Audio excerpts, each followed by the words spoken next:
All right, ladies and gentlemen, welcome to the wrap up show of a beautiful day to be a Jackrabbit fan. Borg will be with us a little bit later, so I'm just going to get rolling. College football, I'm assuming, went late. Just going to double check to make sure that he got the link and everything else. But other than that, for now, you are just stuck with me. So sad for you. but um, it was a great day. Absolutely hammer NDSU. I mean, there's some things. The best part about the game, I think, is really if you ask the team, they probably feel they could have done better. And this isn't me being critical or anything like that, but I'm sure they would have loved to have finished the drives in the end zone. I'm sure you asked the offense, they'd rather had touchdowns instead of field goals, all that jazz. At the end of the day, that game was really a 30-9 game until they scored a garbage time touchdown. NDSU came out kind of like we expected. They came out with their hair on fire. They had their emotions up. They played desperate at the start, going for it on fourth, things like that. There were things we struggled with, but they came back. Mayhem, you can just hush up with your time comment. It was 1 minute, so get out of here with that. I hope you all love the terrible transitions. I screwed that all up when I at the start of this. But that's okay. That's all right. It's too good of a day to be spoiled by my bad transitions. I mean, I don't know what more you can ask for. You go out in the marker game, you're favored by 14. I'm 99% sure we won by more than 14. I'm blanking for whatever reason. On the schedule, I don't know why that is, or on the score 30. I'm just my whole brain is mush right now. It's late. That happens. I thought Mark was great. He did a great job of making NDSU have to back off a little bit and stop playing the run as hard, hitting big plays down to the Yankees. Griffin Wilde almost had a big touchdown right in front of us. It was an insane job by their defensive back punching that ball out. Defense came to play. I know they gave up a bunch of yards. That touchdown at the end, it doesn't really bother me. 33-16. the- That's a hammer in this game. Thanks, Seth. Thanks for helping me out with the 33-16. I was looking it up, which I shouldn't have to. I was there.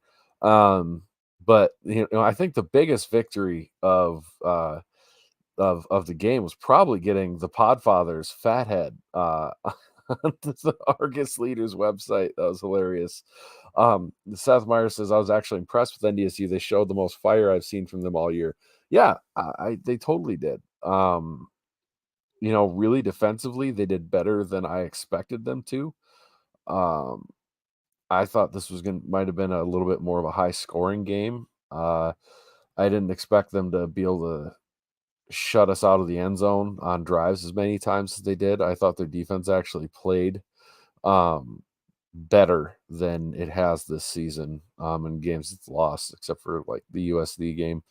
Um, I still think it played better than that, even. Our special teams were insane. Um, Go to Mayhem says, I didn't. Who knew the Podfather was a player? If you don't know what we're talking about, I'll work on pulling up the tweet and sharing it on here while I'm jabbering. Um, Special teams was on fire. That blocked extra point was so big. It brought so much momentum back to us immediately. Immediately.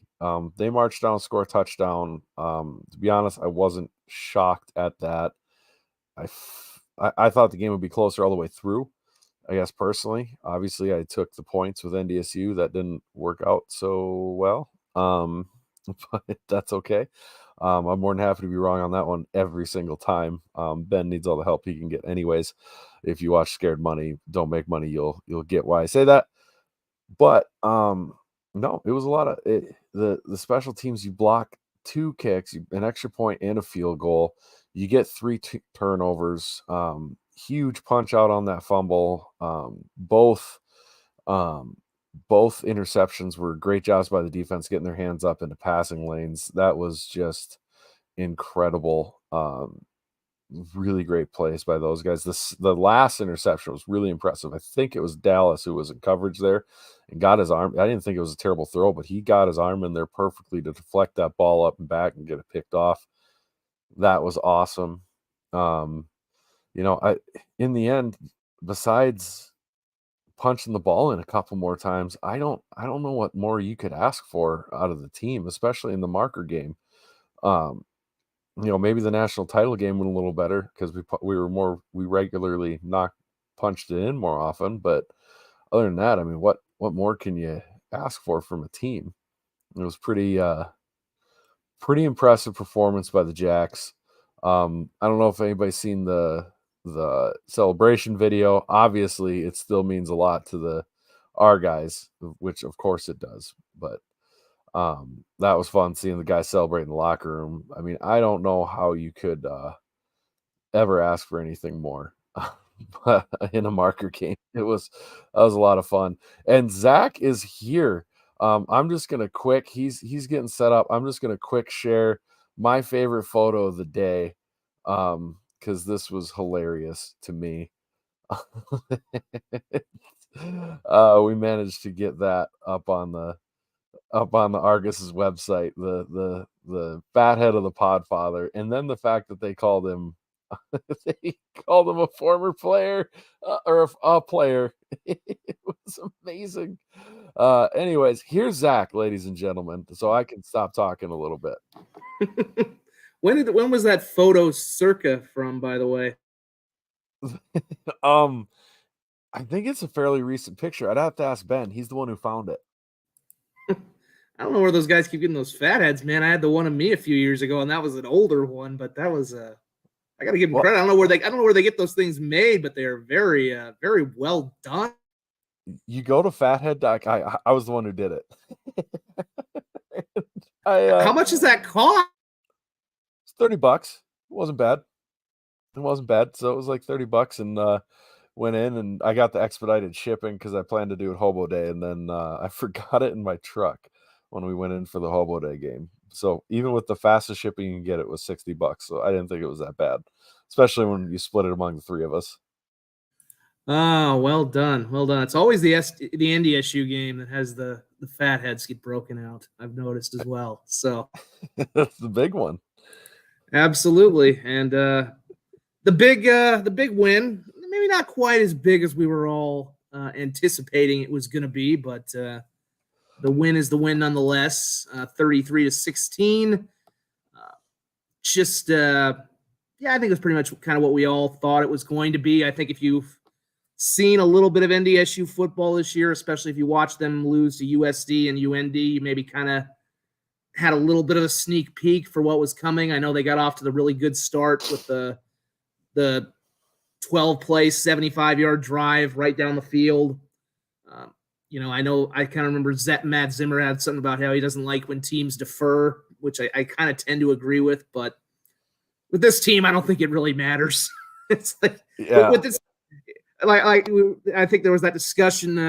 I remember Sam Herder saying, you might want to hope Furman loses, so just in case something like, I don't think SDSU cares if they're the 1 or the 2. They probably feel like they're gonna beat whoever's on any side of them, whatever side, or even if they had to go on the road. I think I don't think they really care at this point. Well, on the defer thing, if you think about how many times has it happened this season already where because SDSU kicked off first, they scored at the end of the half and then scored coming out of the half, and it was such a huge, it just completely almost puts teams away right away. Well, it's the old 2-for-1, essentially. It's like that's what you're really looking for in football is you want to get that possession at the end of a half, whether it's a field goal or a touchdown, something to get quick points at the end of the half, and then you're getting the football right back.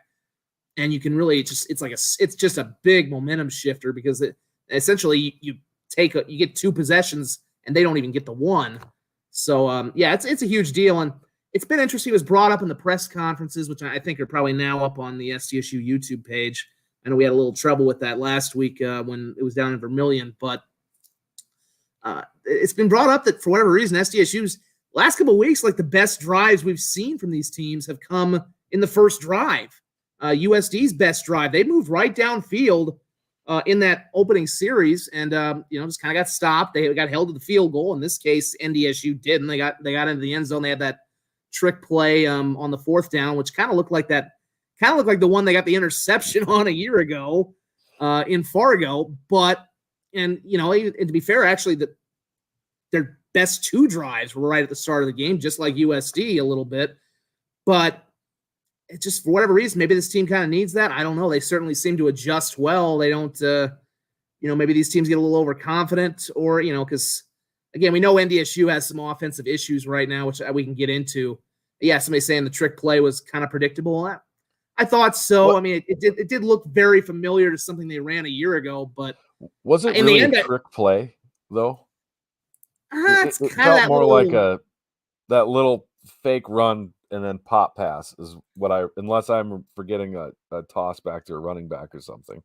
It's kind of isn't that what SDSU did when they ran a touchdown play last year in the championship game? I think Gronowski, I can't remember if he hit Morgan or something with that same kind of, and I remember it was like, it's kind of what they wanted to do in the Fargo Dome last year after the Miller penalty when he had got the bow and arrow thing, and then Peyton came in and he tried that stupid, which is ironic because when we talk about the trick play being predictable, boy, there was a lot of their play calling was predictable. I'm like, the Cole Peyton package we heard so much about that was supposed to diversify. We saw it once, and it basically hung Cam Miller out to dry because he got sacked for a 5-yard loss. I'm looking at the stat line. I don't think Peyton actually had a carry in the game. And this was supposed to be something that was going to diversify their offense. And no, he didn't have a carry. And your leading rusher was Miller and I said this during the game. I mean, Miller is not Carson Wentz. He's not Trey Lance. He's not Jensen. I don't even think he's Steve Walker, but he's still a good FCS quarterback. I thought he balled out because he is all they have offensively.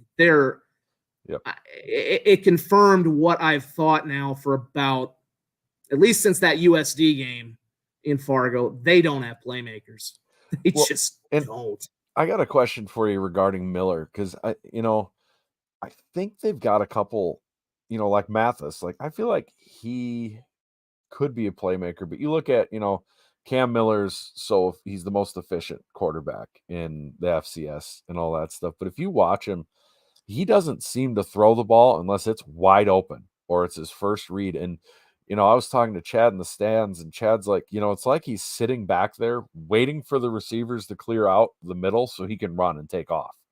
And that's how they got a lot of their third downs converted.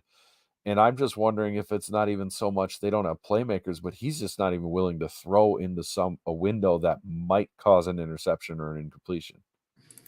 Well, I guess the other half is, does he have a guy who can separate anymore? He had Christian Watson a couple of years ago. I remember he tried a couple times in the last time it was here 2 years ago. I remember he got picked off a couple times going for, but somebody else tweeted at me, a Bison fan, that the offensive line just doesn't really get off doesn't really block as well anymore. Doesn't really get a lot of separation. Certainly didn't in this game. And that was certainly the case too.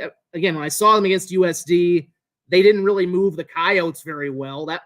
That's the one thing I say that I kind of heard it being said in that game. Well, they maybe didn't take USD seriously. I'm like, yeah, but they didn't really move the Coyotes off the line. They weren't physically. There wasn't a physical difference there that you usually see, and you knew they weren't going to have that physical edge in this game because you knew SDSU coming in this game had the physical advantage. Right. I just didn't see. I don't see speed. Mathis is a good receiver, but I think right now, Wildy. I think Wildy would be number one on. I think Wildy's faster. I think he'd be the number one on the Bison right now. The only reason he's not number one on SDSU is he has the Yankee boys who are still ahead of him. I liked Tamarick Williams once upon a time, but I don't know if he's had some injuries. He doesn't seem to be getting much. Raja Nelson is more. I know they've liked this kid. I'm looking at the line here. This Capinu kid. I think he's a Fargo kid, but they don't play him much. It's just, we know the transfer portal hit them pretty hard. They had one of their better backs leave. they just don't really seem to have. I mean, I think it's a number of things, and I think the criticism of Miller is fair, but he doesn't have a Christian Watson to throw to. He doesn't have Hunter Lipke. Right. There's just not a playmaker there. And when you look at the SDSU side, it's bam, bam, bam. It's like, right. It was brought up in the press conference by the Fargo media. It's an embarrassment of riches. I mean, you can, they've kind of, I know Matt Entz talked about afterward. I asked the question, and I've heard it asked this week in Fargo too, but he kind of confirmed it.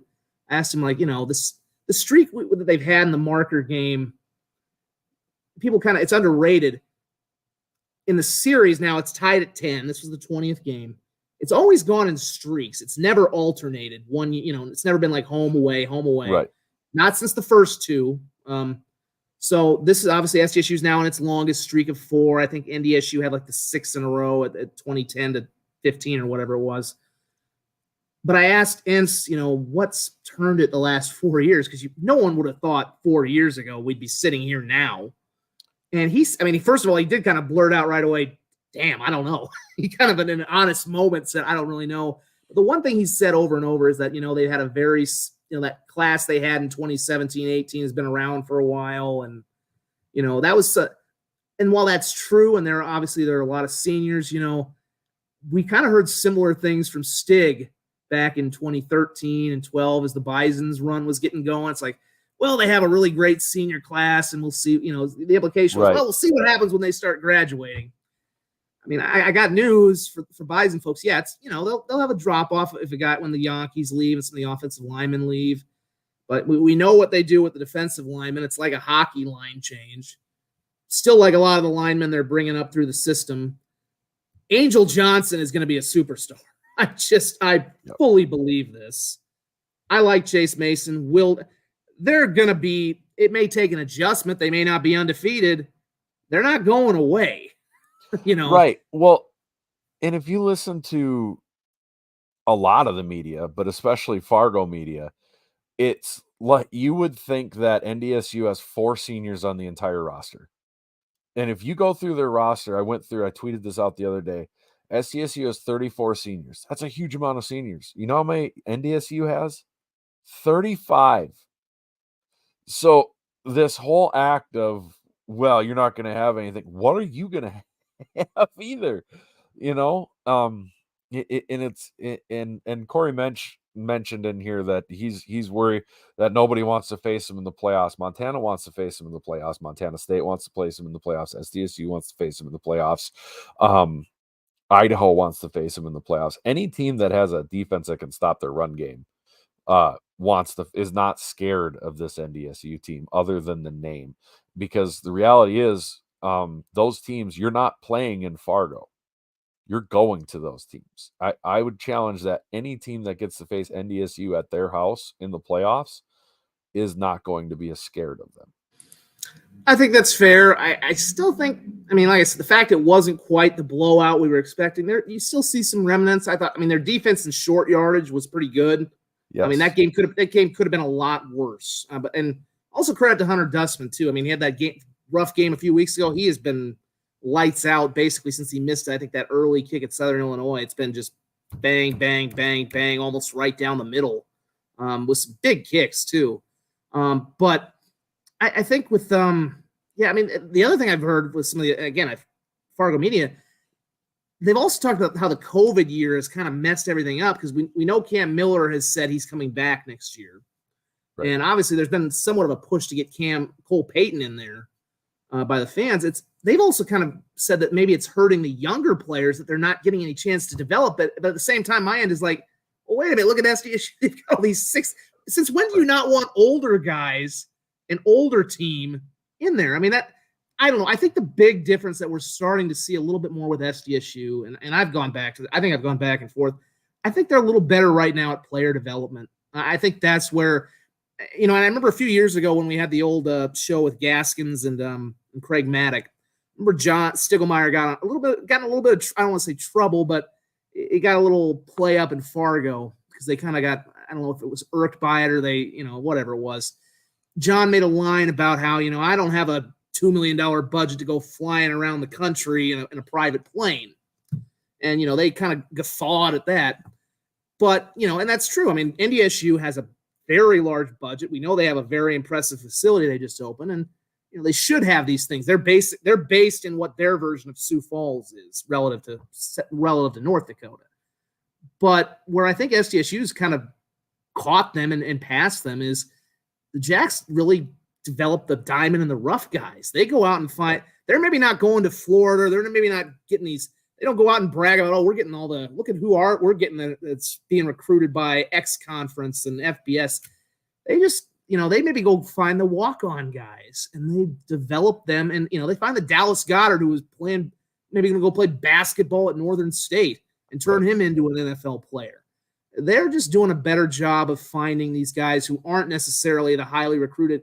Look at Jason Freeman, who comes from the NAIA. They've done a better job of working the transfer portal in times too.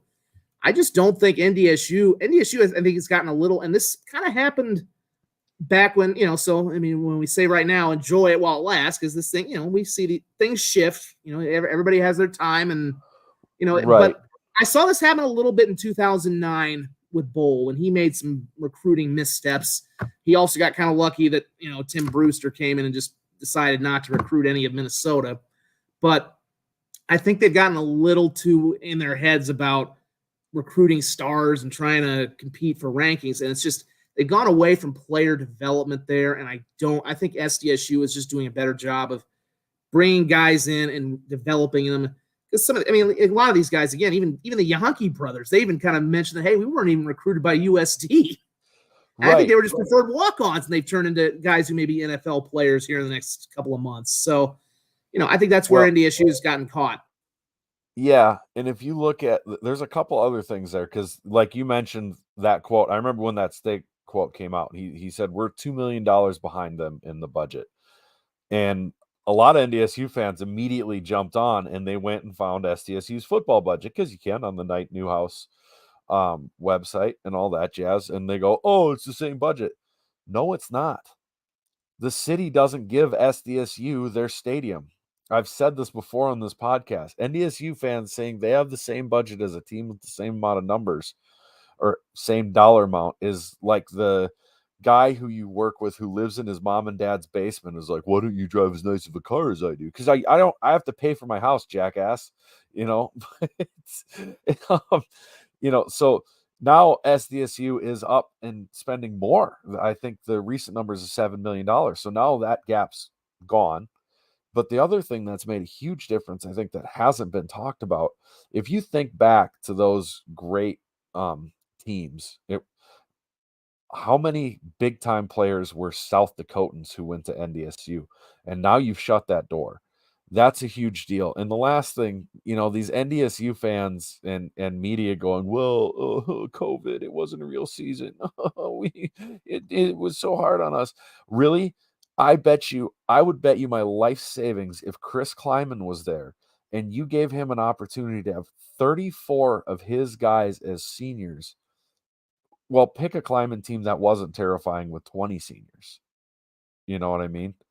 So I think all that combines a little bit. You have SDSU start to emerge, and now you're not getting the in-state kids, the South Dakota kids they were really a strong part of that. I mean, Greg Menard and, even spent Preston Evans.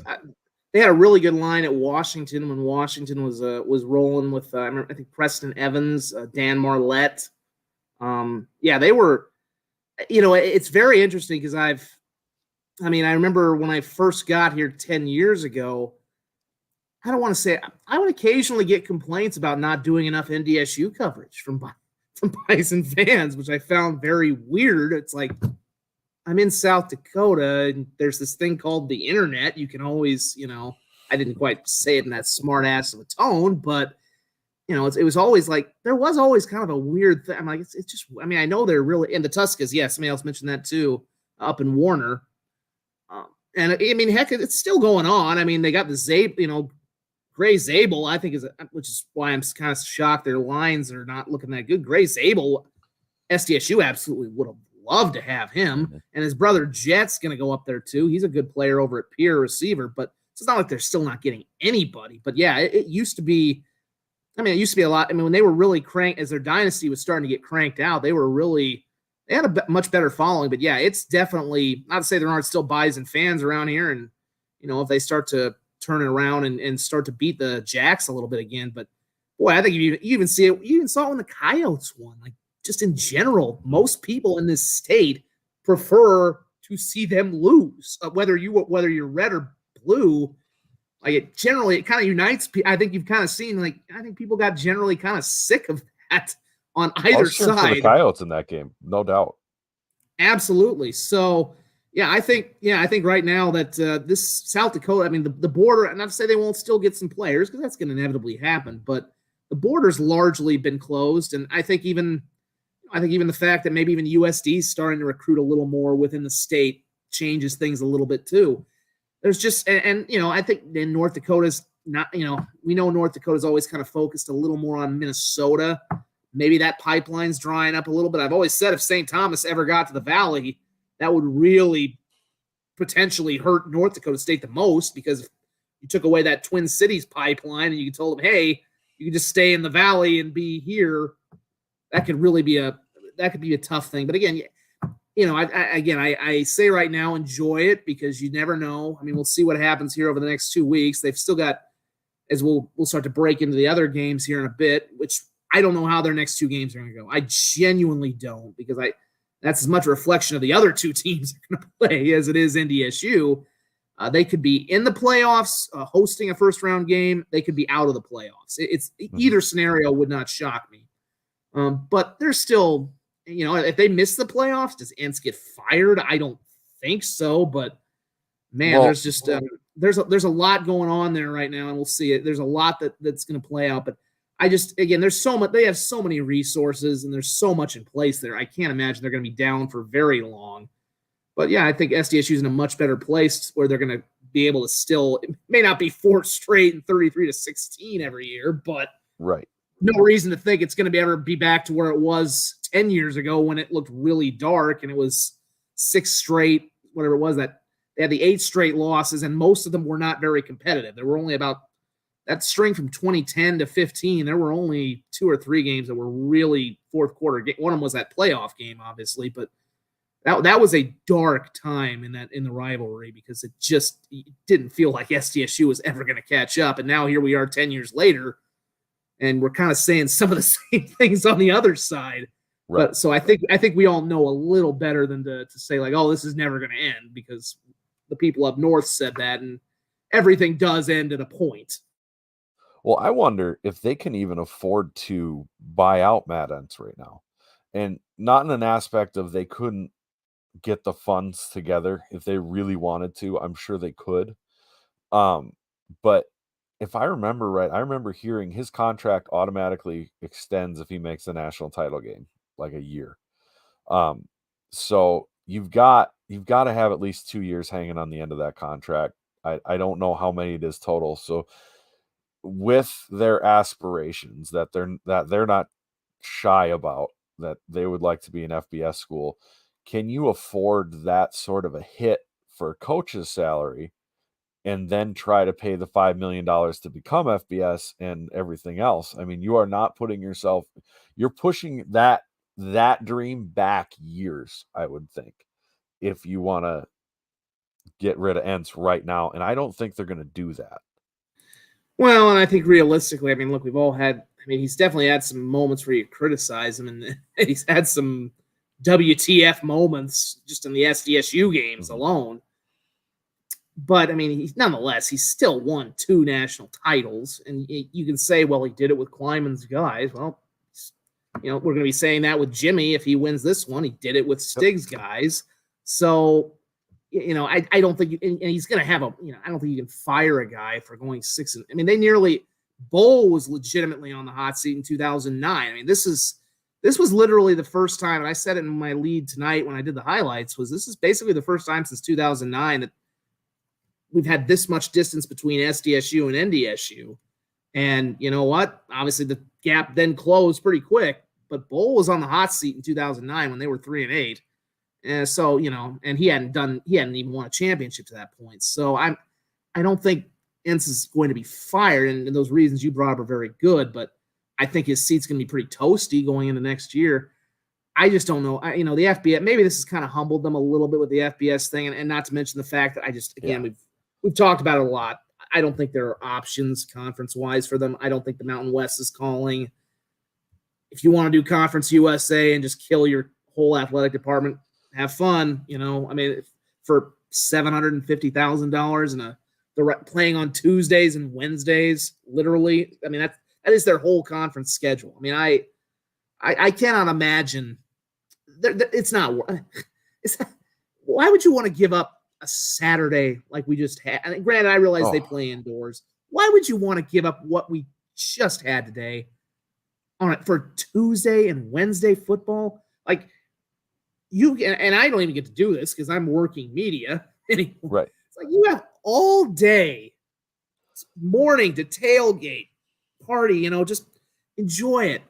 Then a beautiful Saturday afternoon, the game. Then you can, if you win, you can go party and drink and celebrate. If you lose, you can go drink, commiserate, do whatever. But you have the whole flipping day at 2:00.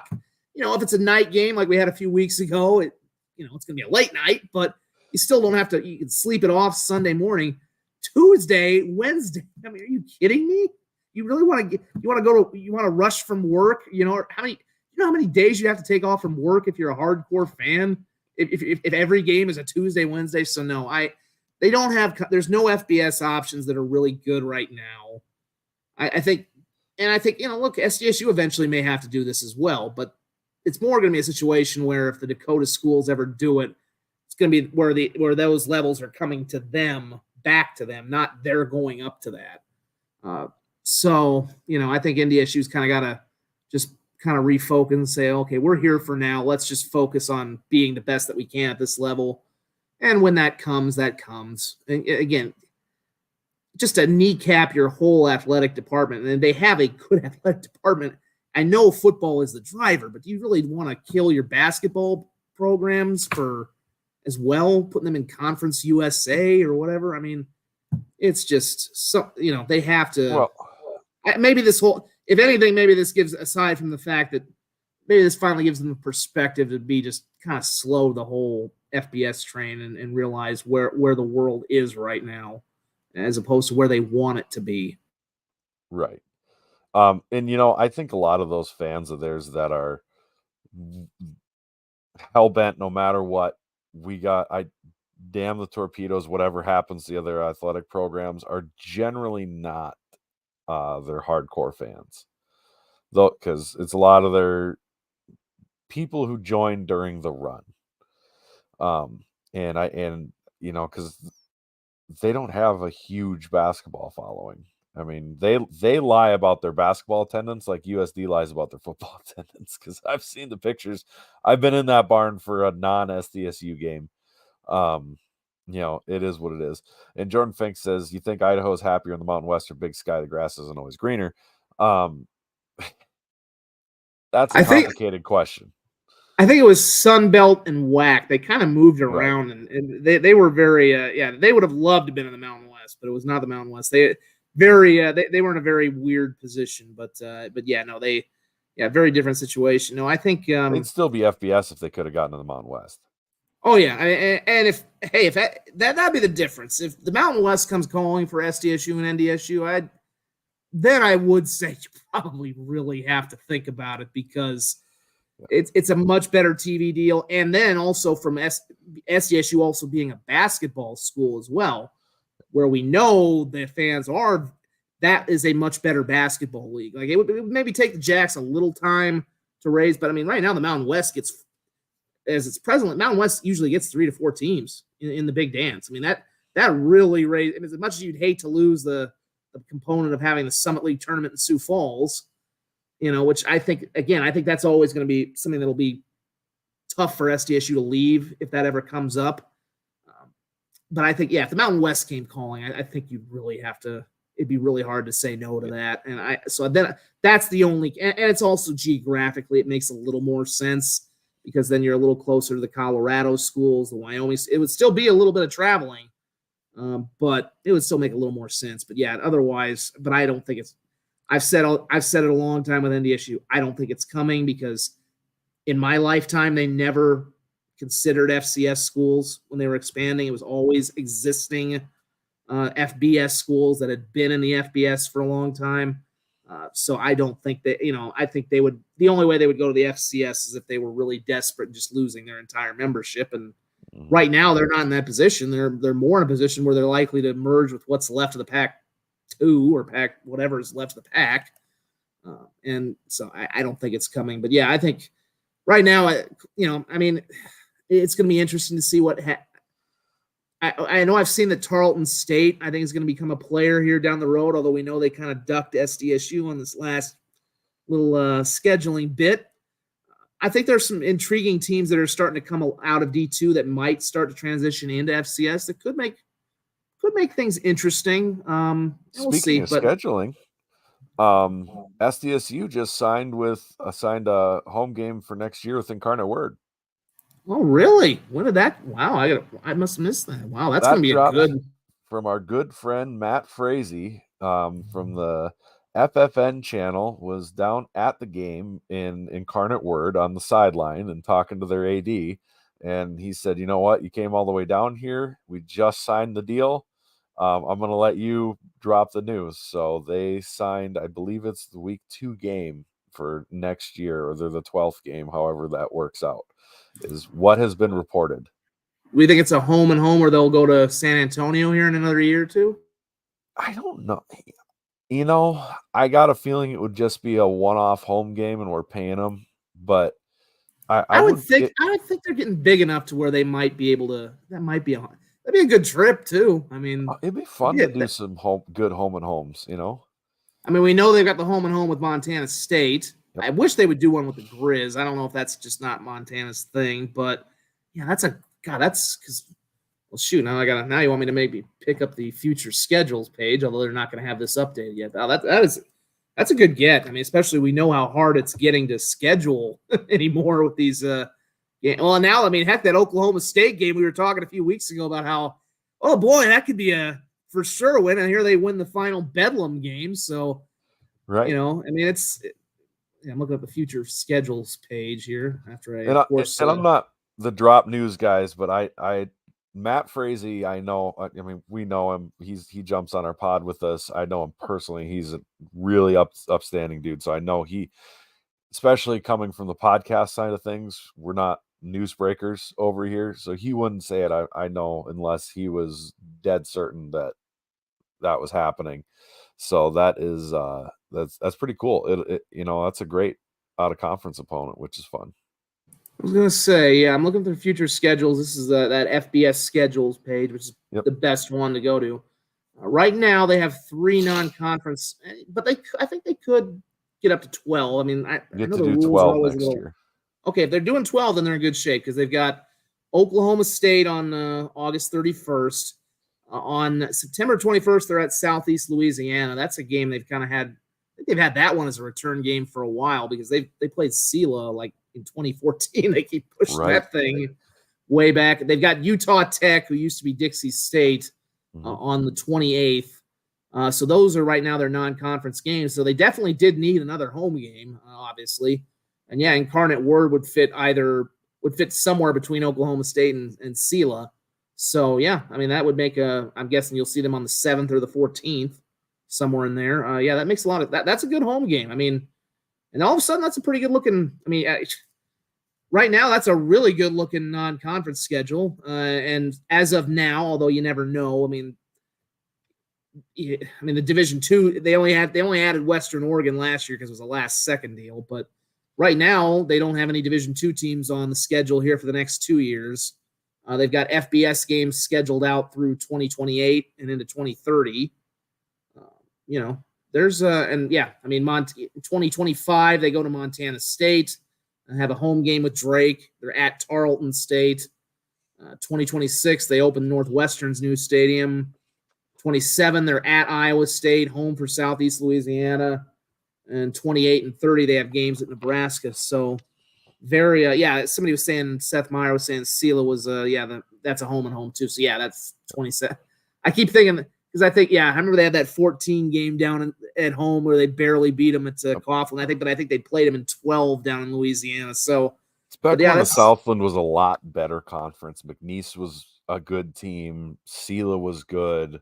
There was a fair amount of teams, and then of course you had Sam Houston. Stephen F. Austin had some solid teams, and that conference has really fallen on some hard times recently. Incarnate Word lost today. I don't know if you saw that. Lost to Nichols. There's wild stuff all over the FCS today. It's crazy. well, I guess we should probably look at some of the other stuff. We had wild stuff within the Valley as well, but I guess wrapping up the SDSU NDSU side of things. I was a little disappointed. I said after the first quarter I thought Isaiah was going to go for 200, and he only ended up with 106. But it's kind of the way they run it. I mean, they just have so many weapons, and I guess the other, on one hand, I hate it because it's like you're never gonna see these guys win the Peyton or the big individual awards. I don't know if they really care about it, as long as they maybe, the one thing they're obviously they want is to win a ring and probably get drafted. Those are the most important things. But yeah, I mean, Davis is so clearly one of the best backs, but he's never going to get that kind of credit because he doesn't put up the numbers enough. But yeah, this was about it though. Those big, the big awards, your Peyton Award, all that stuff. Generally speaking, those awards come from teams that are not that great.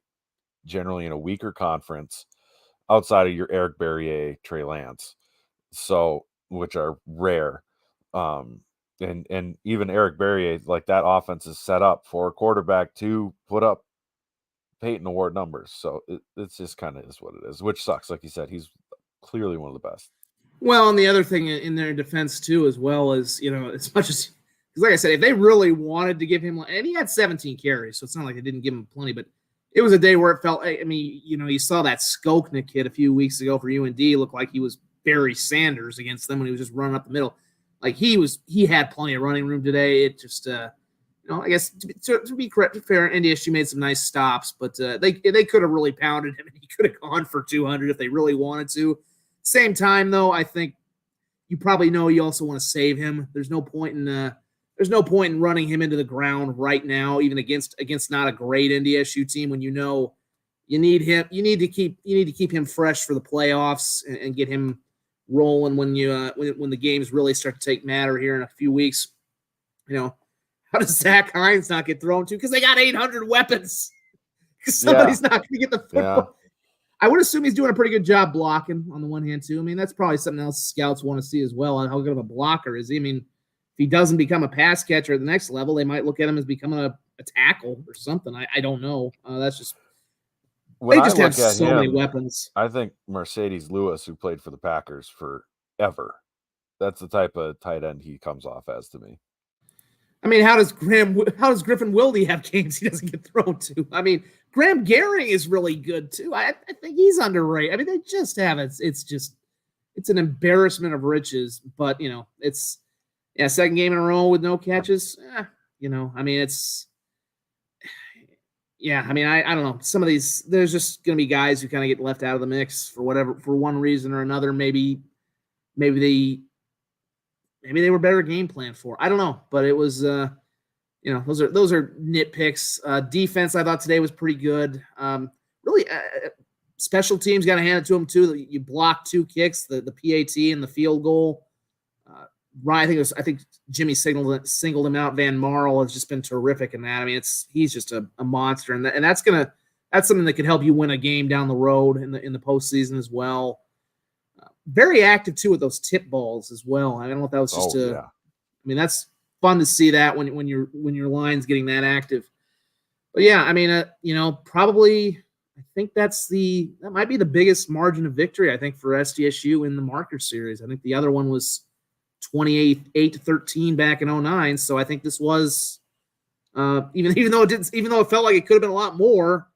Or maybe even should have been a lot more. 17 is the largest, I think, margin of victory in the marker series. And, not all time. I think they've had bigger wins in the 115-year history. But I think pretty remarkable that this series is now tied at 10, just because I think people who remember 2010 to 15, that was a dark, dark time. And it did not feel like if you told me in 13 or 15 that this series would be evened up in a couple of years, I would have been trying to steal your money at Vegas because I would not have taken that bet.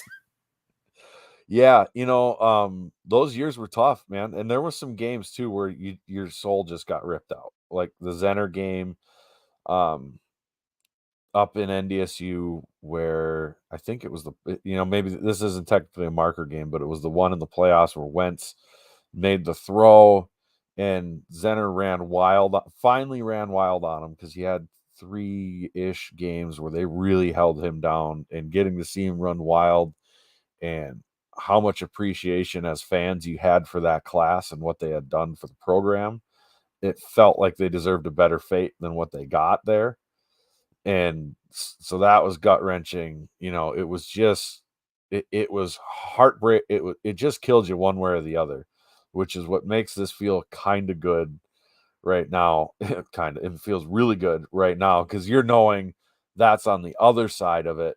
But on the same token, their fans take it differently because we were trying to climb. So that's a different feeling, I'm sure, than when you're on the down, where they have a whole different attitude. We've got people talking about how they have fans who want to, just start young guys and throw in the towel in the seasons. Like, they're not a bad team. Honestly, in this game, it felt like this game, if the offense operated in the red zone like they have most of the games this year.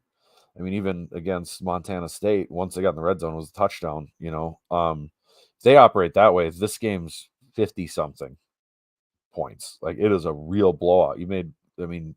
Hunter made what, 4 field goals? 4 for 4. Most of them were short. I think Yeah. he hit like 140-some yarder, but no, they had some troubles down there in the red zone. I remember they had one touchdown that got called back on a hold very late in the game. I think one of the Yankees dropped one in the end zone. Nitpicks at this point. But yeah, I mean, I've even kind of said this to a few SDSU fans I've seen throughout the year. And as we'll move, because I see somebody saying USD's defense must have been on another level today. As we'll move on here to the other, to me, what is the most shocking result of the day, at least in the Valley, was what happened in Carbondale. But I've kind of said this with SDSU fans, like, just be careful you don't start taking that NDSU thing now that you guys are becoming the top dog. Don't start looking down, because like that's how somebody can come up. That's how a USD maybe can come up and suddenly kind of take you under, is if you're not conscious of who's trying to climb underneath you, and whether it's USD, SIU, whoever, you got to always be wary of who's trying to unseat you at the bottom. But yeah, SDSU, yeah. To be fair, we got made fun of by a lot of media types because we were worried about USD getting this big game day chip and sneaking up on us.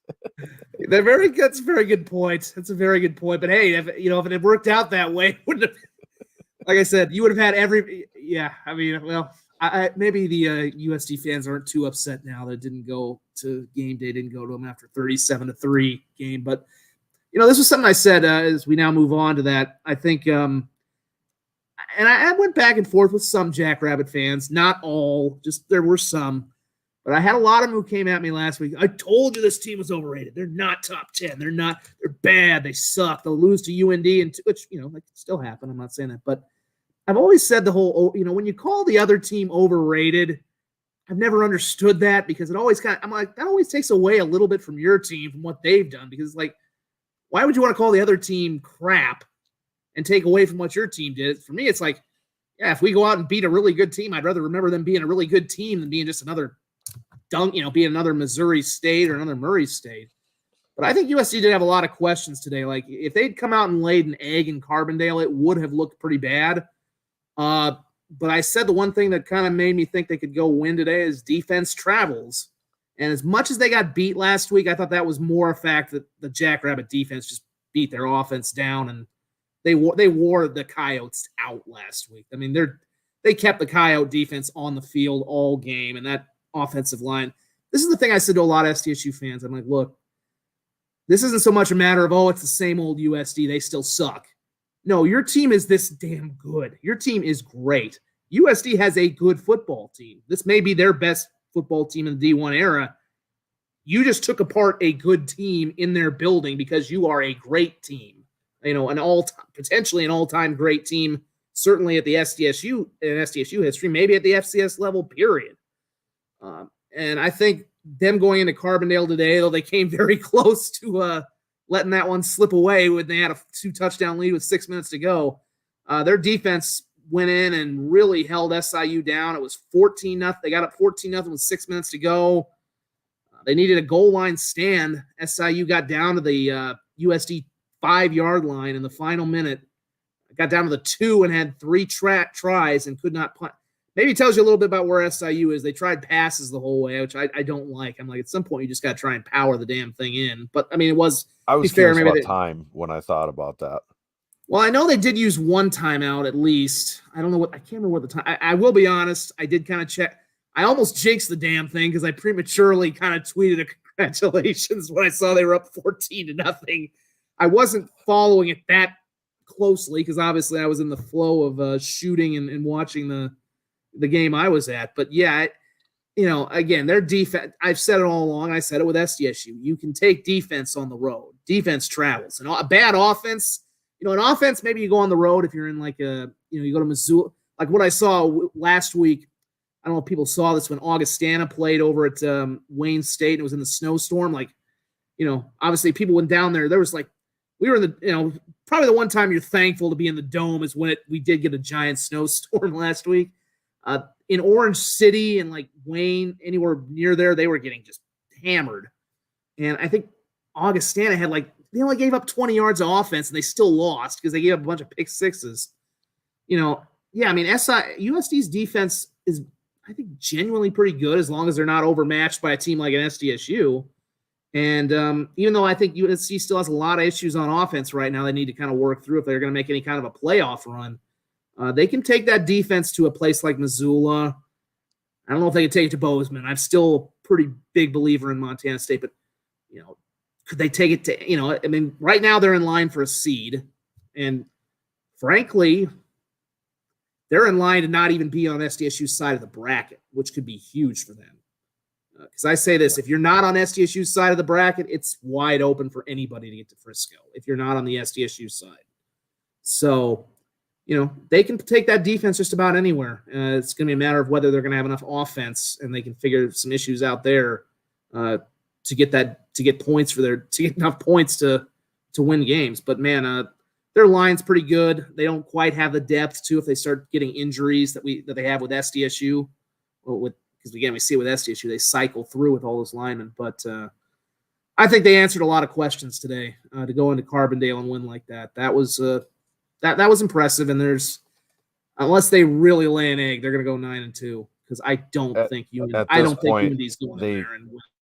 At this point, they're a lock for a seed, and they choke it away if they don't, because UND has not looked good for 3 straight weeks now. You can't lose that game at home. That's your toughest game left, which I would argue at this point right now, UND looks like the 5th or 6th best team at the Valley, maybe 7th. They're looking at missing the playoffs the way they're playing. So if they screw this up, that's on them, 100%. Absolutely. And UND doesn't, I mean, they did win at Murray, but Murray, and it was still like 45-31 today. So it's not like they're, I mean, that's, to me, it's interesting because you had UND finally get over the hump of beating NDSU. You can say what you want about the Bison, but big emotional win. It's like they really, and it wasn't great. They played a great game. I mean, arguably they played a better offensive game than SDSU played today. And you're thinking, man, this is going to be a huge turning point and they haven't played well at all since that. It's like they poured everything they had into that game and they have not showed up anywhere near as complete. Now you flip it over to USD, who just got flattened in, we know, a game that means everything to them every year with SDSU. It's their biggest rivalry game. I mean, any other year, I think they lose that game to SDSU, they're probably going to go out. They might get flattened the next week. And then they come out and they go out and win a game like that.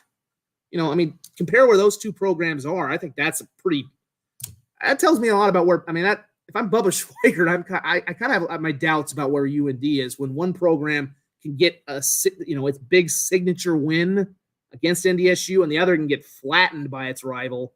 And you see the responses the next week. That says a lot. And they both went on the road difficult places to play, and you saw just such varying responses. That's that's going to be interesting. But yeah, I don't think UND is going to, it still might be a close game next week. I'm not saying they're going to blow them out because USD's had some issues now. I mean, it's gone back well before the SDSU game last week. They've been in a funk since they beat Youngstown, really. They had a bad second half with Youngstown.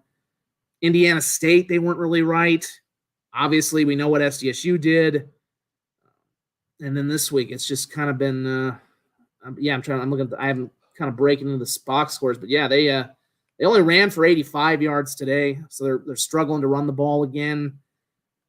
Only passed for 111. They're just not right. They're not getting much offense, and SIU actually did have 332 total yards of offense. So at this point, it might have been more of a time of possession thing. I think actually, time of possession was in USD's favor. I don't know. I think maybe I am with Jordan Fink. I think it's the Josh Davis effect.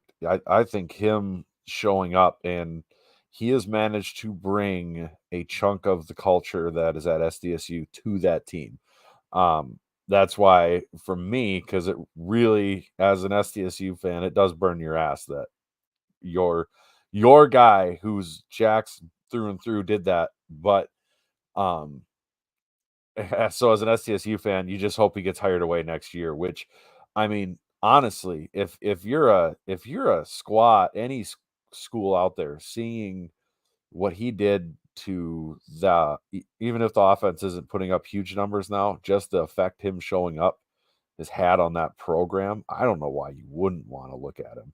But I think he's had a huge effect on the whole attitude of that team, because USD, before he was there, and not saying Bob's a bad coach or anything like that, he's won national titles in D2, but they did have that up and down really bad.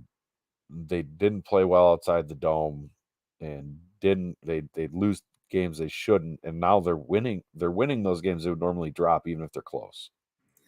Well, I think one thing, and I can't remember the guy's name. He was the previous offensive coordinator. I know he'd been with Bob forever. I think one thing that was kind of interesting, they always resembled more of they were a dome team, which but it was kind of the fast pace that. The one thing I really remember in that, when they beat NDSU and they got out to that big lead, they got very conservative. It's like they didn't. It almost kind of let NDSU back into the game, but they weren't trying to go crazy, run. They just kind of put it in the garage. They said, we're up 21-3. We don't really need to get crazy here. We just need to run clock and get the hell out of here. They wouldn't have done that in the past. They're like, we just need to be physical, play some good defense. Get a stop or two here and there, get a couple first downs, move the chains. It's like they did not need it doesn't feel like they have to be this offense that constantly scores 800 points a game. It's like, be physical, win at the line, move the chains. Eventually, maybe they'll get more, eventually, obviously, the goal would be to recruit more depth and have an offensive line and a more complete offense like what SDSU has now. But yeah, I think the culture is definitely different. You get a different vibe from them that I don't think a 21-3 lead would have held up in the previous era at NDSU, because they maybe would have felt like they had to keep, it's not like almost like a run and shoot mentality, like how that used to go bad if you had a giant lead. It's like they're a little more content to just run the football. I mean, again, this wasn't a great offensive game. I mean, it was 332 to 196, but they converted a lot of third downs, and again, they've got a good defense. I think that's probably, it's going to be interesting too, because we had a lot of talk about, well, is Bob going to possibly retire? Maybe Josh is in line for the head coaching job. I mean, that might be another concern, as much as if you didn't like him as the offensive coordinator. Really going to hate it. Well, I think their defensive coordinator too. I keep forgetting who the coaches are. I mean, Travis Johansson, their defensive coordinator, is really good too. I mean, I could see him getting a promotion as well. They were kind of afraid of losing him last year, because I know even Jimmy has singled him out going into the USD week. He said even when their offense, even when they weren't good last year, the defense was still pretty consistent. They just didn't really have anything. They were always on the field and constantly getting worn down. But yeah, I don't know how much longer Bob's going to go. He's in his late 60s, much the way Stig was. So you got to think Davis and Johansson are maybe vying for a promotion, if depending on how much longer Bob wants to go. Well, if you look at Davis going there in the like you go back to the situation that was USD at the time, and when we were talking about it, what made a lot of sense from where we're sitting, from where I'm sitting, is why would he? I mean, it can't be the only offensive coordinator shot he would have had, but what would make a lot of sense, there was the controversy of Bob's extension, and then there's turmoil all over that program, and it's your rival. Why would you go there? Well, what if they said, well, Bob's going to retire at the end of his contract, and you're the guy, if you prove yourself as offensive coordinator, we want to run the show. We want to run the show here. So I am curious if that was the deal, Brian, coming in. Did SDSU have a game today? I was partying with the Aggies. He went to the NCA&T homecoming, which is like if you're a FCS college football fan, that's a bucket list thing to do. It's on mine. So I'm sure you had a blast. He still got his grudge against our kicker for losing a bet.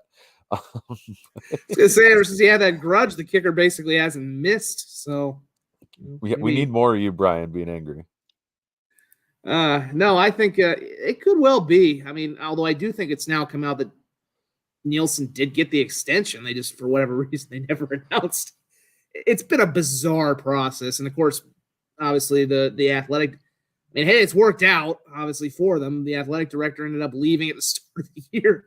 I mean, it's been just a bizarre, you couldn't have predicted all the stuff that would happen up there, but hey, like I said, and this is the thing I've said too with the top 10 stuff. It's like, outside of SDSU and then with Montana State losing last week, although again, I'm pretty firmly believing the Bobcats are still pretty good. They're 1 inch away at SDSU from winning that game if that guy drags his foot 1 inch quicker in the back of the end zone. And if a guy kicks a field goal last week, they win at Idaho, or if they actually woken up in the first half and played. So they're very close to being undefeated themselves. But nonetheless, outside of SDSU, you could throw a dart anywhere else. So it's like when people are shocked that trying to tell me that USD is overrated, I'm like, well, who else are you looking at outside of SDSU in this FCS that's really that good? It's like the thing of it is right now with USD, because I'm looking, you mentioned some of the other upsets we had today, as we can break into that. Delaware, I know, lost to. Furman is number 2, but I've heard I need to watch them. Do I really trust a SoCon team the moment they run into a Valley team? Do I trust them to go to the semis? No. Do I trust them to go through the quarters? For sure. Honestly, I was talking with Matt, the Podfather, in the tailgate lots, and I didn't frame it well. I don't know if it's necessarily that is the rest of the FCS that good. And we talked about this with Matt Frazee too. When NDSU fans were saying this for the longest time, the FCS isn't good. Well, is it that the FCS isn't good, or is it that right now we're watching an incredible SDSU team at a level that is rarely reached at the FCS level? And because if you take SDSU out of the equation and you just look at the bracket, if SDSU wasn't going to play, it'd be a really fun playoff because you have no idea who's going to win. And like you said, that side without SDSU is going to be a blast. Like anybody can make it through.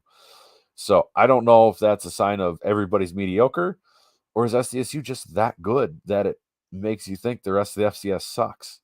And Well, I mean, and even then, I'm like, as much as we think SDSU is unbeatable, I mean, I still go back to that Holy Cross game a year ago. I mean, it's like that coach goes for the 4th down instead of trying to kick a field goal at the start of the 4th quarter. Maybe that game could have been a whole different bag of tiddlywinks, because you never know. I mean, you play one bad game and again, even I think USD might have done SDSU a favor potentially, because I don't think they'd really want to see SIU in the second round. That's been such a weird matchup for them over the years. I mean, if they can get SIU to some other end of the bracket, that might help them. But yeah, I think it's hard to say. I mean, the FCS has just lost so many good programs, so many flagship programs over the years. That's the the tough part about it. But I think I think there's some potential to add some really good ones here in the years to come with the Tarletons and whatnot. But I mean, it's fun, but like I think the one part that's a little tough with SDSU is it stinks they didn't have an FBS game. It would have been nice to play it in Iowa again and seeing if they could have won that game and then really getting a judge. Then you really get that judge of historically where would this team have matched up all time had they won a good FBS game. But yeah, I mean, I think that's part of it. South Dakota State has just taken over the narrative so much. But yeah, I mean, it's hard to say. I think the two conferences, the Big Sky and the Valley, look really like the dominant ones right now. And I think, and we've had some. I mean, it's been fun. We've had some shocking ones. Like no one thought USD would be going 9-2. No one really thought.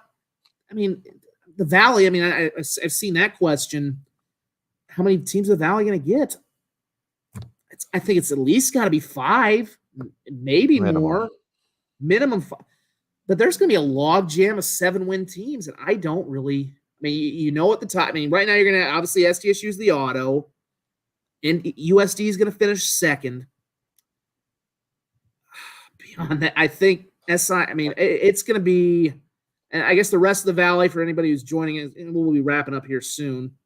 It's going to get kind of a little boring here for the South Dakota schools because in theory, the next 2 weeks should be a little easier. Although you never know, SDSU at Youngstown, that can be a little bit of a trap. Even Gronowski admitted it's going to be a little tough to get back up after you play these two emotional rivalry games back to back. And the Ice Castles, the Ice Castle's never an easy place, and it's also that 11 a.m. start, so you kind of have to tune yourself up. But yeah, I mean, elsewhere today, I mean, Illinois State, although I think they're kind of out of the mix, they're 5-4, but they got a 1-point win at Missouri State, so they kept themselves theoretically in the picture. But at 5-4, I can't imagine they're going to get in. Northern Iowa just blasted Western Illinois. No point there for Western, 50-6. Youngstown did win at Indiana State. Not impressively. It was 19-7. It was tied at 7.5. Kind of echoed that USD game a few weeks ago. And then North Dakota was the 45-31 game at Murray. So next week, you've got SDSU at Youngstown. That's an 11 a.m. start our time. UND at USD. That's a noon start because they're obviously doing got state championships over the Dakota Dome, and there's actually a volleyball game, so they kind of had to push the start up for that. Southern Illinois is at North Dakota State. That's massive, 6-3. I mean, that's gonna be huge. I mean, that could be if the Bison lose that game, they are on the playoff bubble, big time. Murray, Illinois State. Obviously, Illinois State wins that. They're 6-4. So Western Illinois and somebody's got to win between Western Illinois and Indiana State. So the toilet bowl there. And then Northern Iowa goes to Missouri State. So you figure Northern Iowa, unless they really, we've seen them lay eggs before, but they'll be 7. They'll have 7 wins. So then it could really come down to that final week where you'll have Illinois State going to UND. You'll have NDSU going to Northern Iowa. Youngstown, it's... You and I could be playing for a seed. They're sneaky. Usually this is the time of year where people are screaming. They're mad that UNI's ranked. But if you look at their resume, right, the FBS loss gets dropped off. You've got one bad loss and one loss. Yeah, SDSU blew you out, but they've blown out most people. So you're a 2-loss team with wins over some significant programs, Youngstown and UND and NDSU in theory if they win out. That's they might sneak into the 7-8 seed on the bottom and nobody's talking about it. And Seth brought it up. That's pretty important. That's kind of sneaky for NDSU. They might be, like you said, if they lose to Southern Illinois, NDSU's in real trouble. Yeah, they're not getting in at 6-5. And then not only that, they're starting to lose tiebreakers. And then, Central Arkansas has also kind of struggled a bit too. Central Arkansas is really their signature win right now. That's the one thing that's really, it's starting. They're not ranked anymore. Yeah, and they're not even ranked. So that was the one thing that was kind of holding them aloft in terms of resume. Matthew, I see Matthew has this question here about we could technically see your rivals again. I think USD has played themselves out of that position of having to go to Brookings again, because I think the way it'll be set up is, I think if they were the 8th seed, they would probably have to go to Brookings in the quarterfinals, assuming they got out of the second round. I think they played themselves up to the 7 or the 6. I mean, if they're 9-2 with their only losses being to SDSU and Missouri, and you're second in the Valley, that to me at least gets you to the 7, I think, or the 6, and then you're on the other side of the bracket. I mean, that to me, if I'm it kind of echoed what I said going into that USD game is, yeah, if you lose to SDSU, it sucks for you. You're not going to be number 1, and obviously that, but as long as you take care of business, you're still in a decent position.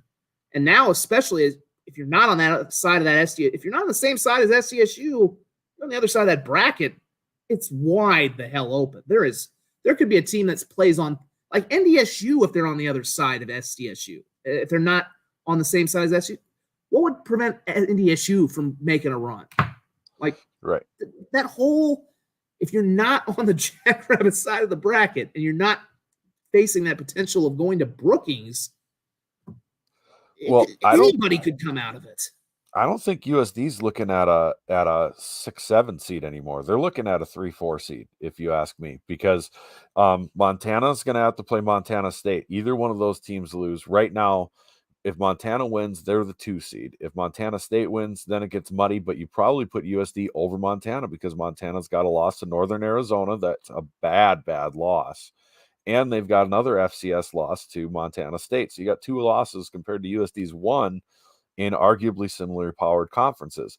So you've got to have USD over Montana. Montana State loses that game. They've got 3 FCS losses, albeit they feel very similar to the year SDSU went and lost at Montana State, where we knew they were way better than an unseeded team, but because of their losses, that's what they got. So Montana State might drop down to a 5, 6, maybe even a 7 with 3 losses. And Delaware losing, USD is already over Delaware because the CAA is a hot bucket of mediocre, and they just lost to Elon, so Delaware is not going to be over them. Furman would probably be over them, and that's probably where the argument would lie between like Furman and USD, and what's more impressive, going undefeated in the SoCon with a bunch of really close games, or what USD's done. And if they get the 4, then you're back on SDSU's side of the bracket. Regionality speaking, if NDSU doesn't get a seed, which I don't think they will, I think they're going to drop one of Southern Illinois or UNI and so they're going to get fed to SDSU or USD most likely. So it is plausible that you see both of them, and that's part of the thing why I don't necessarily cheer for the Valley, because we see all these teams during the regular season, and the things that scare me the most in the playoff games, not that you're not excited, but you get least excited for, are rematches with your conference opponents. It just is what it is. I mean, I'd love to have NDSU in the cold in the playoffs for once and end their season. That'd be fun. But if you have 5, 6 Valley teams, you're going to run into one, and it's going to probably get fed to you. Well, think of SIU in the spring season. I mean, they beat them 40-3 in Carbondale with Stone, and then had to eke that thing out. I remember the Northern Iowa game a few years in 2019. Granted, the Jackrabbits were like a walking infirmary, but they blasted them in the regular season and got edged in the playoffs. And then it happened 2 years earlier where they got blasted in the regular season and killed them in the playoff. So yeah, I mean, it is scary when you see a team in your league. I don't think USD gets higher than 3 because I think Furman, they're just going to reward them for being, I don't think they want to give the Valley I think that the politics will inevitably win out there among the committee, even though it shouldn't. But I think you'll have Furman and Idaho. I think if unless Idaho trips up down the stretch here, Furman and Idaho. I could see USD maybe getting into the 4 or 5. Then you are back on SDSU's radar, but then you wouldn't go to SDSU potentially, I think, until like the semifinal, maybe. I don't know. I mean, either way, I mean, I could. I mean, I think for their sake, they would probably hope they're no higher than They don't want to be the 4 or the 5 or the 8, I think is what right. You don't want to be in that range. But my money is I think they'll probably be, I would say, if I had to guess right now, I think they'll end up 6 or 7. I think that's where they would want to be. And then, I'm not saying that they're going to make a run to Frisco, because they could lose their first playoff game. They've never been in that situation before. We don't know what's going to, and I don't, we all know that, as much as they've kind of had some yucks about the playoff attendance at Dan and Jay, they're going to have the same issues too in December when when the student body's on break and they have their own playoff, they have their own attendance issues. It's a universal thing in the playoffs. It's going to be worse for them from a USD standpoint. For that is they're going to have to be honest about their attendance unless they want to pay to lie about it. We talked about that going into the USD week, but like Matt Frazee says, and these schools actually in the playoffs, I think, go as far as the under report what's actually there, because you're giving such a big cut to the NCAA. But I mean, I don't know. Looking at Idaho almost lost today, and they played nobody. I don't remember who they played. God bless it. They played Northern Colorado. They beat 27. It was 27-13. They were up 10-3 at half. 17 to Northern Colorado sucks out loud. They're the Western Illinois of the Big Sky. Yeah, they're 0-9. I mean, well, I think maybe the better one's Indiana State. I don't know if they're quite the Western. They're the bad, but they're not the one. Maybe the one that occasionally gives you a game. I don't know. I mean, I think the Big Sky is still kind of a. It's hard to get a read, because we thought Montana was going to be dead a few weeks ago when they couldn't get past, when they were struggling to get past Ferris, and then they had that bad loss to Northern Arizona, which still looks bad because Northern Arizona hasn't really done anything. They're 3-6, yet here the Grizz are. They blew out Sacramento State, who I think was a little overrated to be in that. I think they were in that top 8 for the selection committee, that dealio they just did where they where they had where they put SDSU San Diego State video in place of USD, which is just the greatest thing I've ever seen. Peak ESPN. Since that will never stop being, I think that it's got to be a joke at this point, that they're just inside joke or something. But yeah, I don't know. That's maybe just gets to the parody of it. I mean, I want to take a look here at Idaho's schedule over the next 2 weeks. We look at the rest. They go to Weber State. I mean, Weber's done. They're 4-5, but it's still, you never know. It's still kind of a tough road game. And maybe you never know. Maybe you get a snowstorm or something next week up in Ogden. Then they close out here. Let's see. And they close out with their in-state rival, Idaho State, who the Bengals have been a little feisty at times this year. I mean, it's in the Kibbe Dome, so you would assume big advantage for Jason Eck and company. But like I said, the Bengals have been a little feisty. They've had some near upsets here and there. They're going to throw. They're going to throw everything they have at winning that game, because I don't think they've come close really yet to beating Idaho since the Vandals came back into the Big Sky.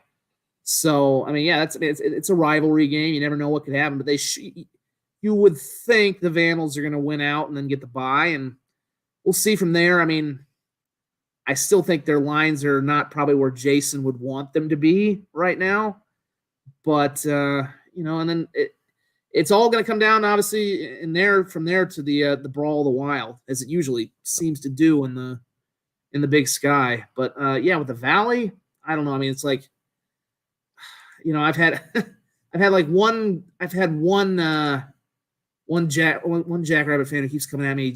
He will not believe for the life of him that USD can be legitimate. I'm like, okay, who else in the Valley is? I'm like, who do you look at for resumes? I'm like, if Northern Iowa doesn't win out, I don't know that they have a very strong bid. I mean, it's right hard now to just swallow or wrap your head around the concept of how bad they were, understanding even the factors and everything like that. And I think it's a little bit honestly frustrating from an SDSU fan standpoint as well, from the standpoint of what everything SDSU had to do to climb this mountain, and all of a sudden, bang, USD. And let's be honest, a large factor in this is USD got to play Indiana State, Murray State.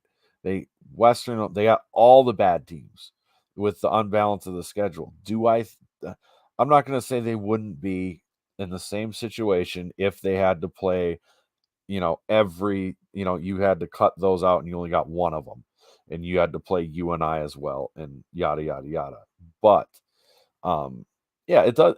I think a lot of it is it stings SDSU fans that they were able to go from nothing to this all of a sudden. And, Well, when I will say though, we say it seems like that, and yet you look at how many tough seasons they had to this point. It's like, yeah, they really have had.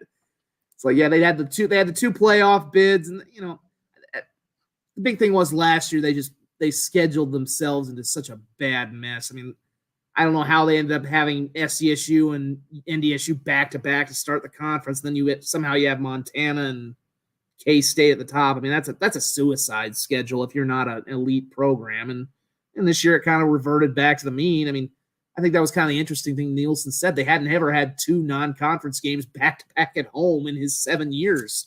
So you think about all the times, like, and SDSU's in the position where they don't necessarily have to go on the road as much, but you just never really have a chance to build much momentum when you can't ever play at home in your non-conference. So, yeah, I mean, I don't know, but it just goes to the point. Again, it just there's nobody in the outside of SDSU. There's nobody really that is just a superpower this year outside of SDSU. There's a lot of parity, but yeah, I'm just looking up and down. I think the one team. I think you're right. I think UND could be in a little bit of trouble if they come in at 7 wins, but I still think Northern Iowa. I don't know. It's really, once you get past SDSU and USD, it's going to be really tough to figure out who's going to get those remaining bids out of the Valley, because it's all just kind of everybody's kind of beating everybody. There's like it's hard to argue between Northern Iowa and South Dakota because they both got smacked. USD got smacked at home by SDSU. UNI got smacked at SDSU. They both won nail biters at their dome against Youngstown State. They have really, really similar resumes, except UNI had to play Weber, and USD had the smarter out of conference. And UNI has never done a smart out of conference ever. Because the reality is, the way FCS sits right now, it is stupid if you have a big power conference that you're a part of to schedule really tough games like that, or multiple of them anyways, where you're traveling a lot. Well, and some of it I think is UNI just needs the money. I think there's the year coming up here soon where they're going to be playing Iowa and Iowa State in the same non-conference. They get huge money from that because they get a cut of the gate, and the gate's insane for those.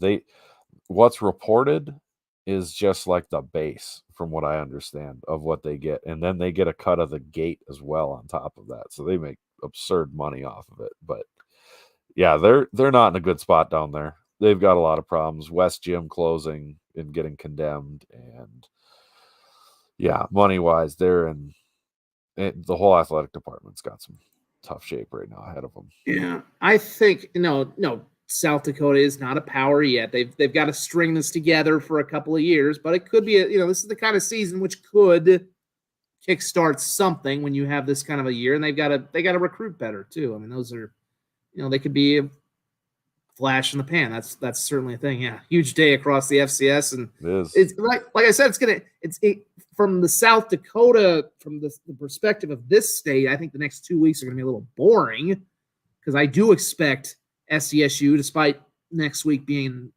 potentially a little trappy, I expect them to roll in the next 2 weeks. I expect them to win easily.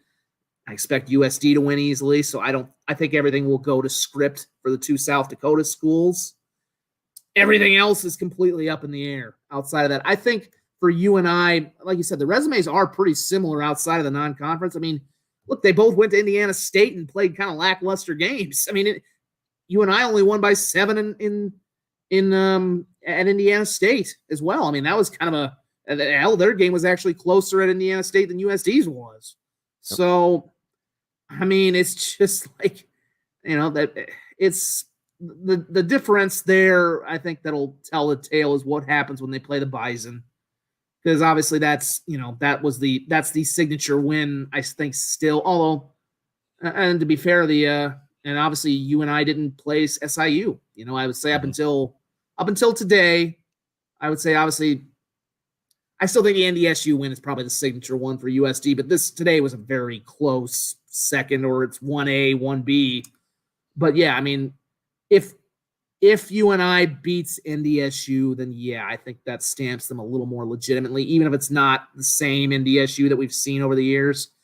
But if the Bison go in there and beat them, then what are you looking at really for their schedule? I mean, they've got the win over Youngstown, they got the win over UND, but it's not very impressive outside of that. And if and then you start getting into tiebreakers. My gut feeling is NDSU does, and we need to obviously wrap this up because we've talked a while and it's 12:30. But it is. We still got 40 people watching. Jesus we got Brian Christ. here down in. Brian, I hope you're properly pickled, buddy. I'm assuming you are after that homecoming and the shenanigans going on there. He's going on a plane in 4 hours. We got to keep him company, right? Well, shit, man. I shouldn't curse either, but I got the Chiefs game at 8:30, and I got to get up 4 for that stupid Frankfurt. Burns the hell out of me, too, because this should be Tyreek Hill's return to Arrowhead Stadium, and they put it in Germany, so I don't know why the hell they did that. They should just put us playing the Bears or something out in Germany, Poor Chiefs. I feel so badly for you. You poor things. How do you survive? Like I said, it's a missed opportunity for the NFL. It would have been more fun having it in Arrowhead Stadium on prime time than at 8:30 in the morning in the States on NFL Network. Yeah. But neither here nor there, I guess. And then also, and shout out for the SDSU people who are here. I'm going to be over at Fishback tomorrow because the Jackrabbit soccer team plays for the Summit League Tournament Championship tomorrow at 1. So if you're a Jackrabbit fan, you should probably watch the other football team tomorrow at 1 o'clock. I'm very shocked. I was afraid they were going to play that today at 11 a.m. I think they've done that. If for whatever reason, that's fallen on a lot of us marker games before. And I think they've done that before where they played the Summit title game at like 11 a.m. And I thought for sure they were going to do that again. I know some people have mentioned maybe playing it after the football game, but you do have, and playing it in the Dana, but you would have to reset the lines and stuff. It would take too long, and you wouldn't be able to keep the people in the stadium. So, no, they were either going to have to play it in the morning or they were going to have to play it the next day, and I'm glad they made this choice because I think they'll get a better crowd for it, and then you don't make people have to rush over to the football game. I tell you what, because I was on board with that play it in the Dana thing. If they'd have done it so that you got to kick everybody out, I get that, and everybody goes out, but you allow people to go back to tailgating and then let them come back in and come for the soccer game, that would have been an electric women's soccer proper championship atmosphere. I think so. I don't know. I think they would have needed some more time to set up the field in terms of the lines. Yeah, so I don't know. I mean, it's a great idea, but I just don't know if they could have done it in the time necessary. And then, obviously, you couldn't have predicted you were going to get as nice a day as you got, with especially after what we got last week. But yeah, I mean, and hopefully they're going to be building that new on-campus facility, because if there is one place that SDSU is lagging a little bit facilities-wise, it's certainly the soccer facility. And not that Fishback's terrible, but it's just so far off campus, and that plan they have for a new stadium looks really nice. So if they get that done, that'll be a really big up. I mean, it looks like a little mini Dana J for the soccer program. So where'd you see that?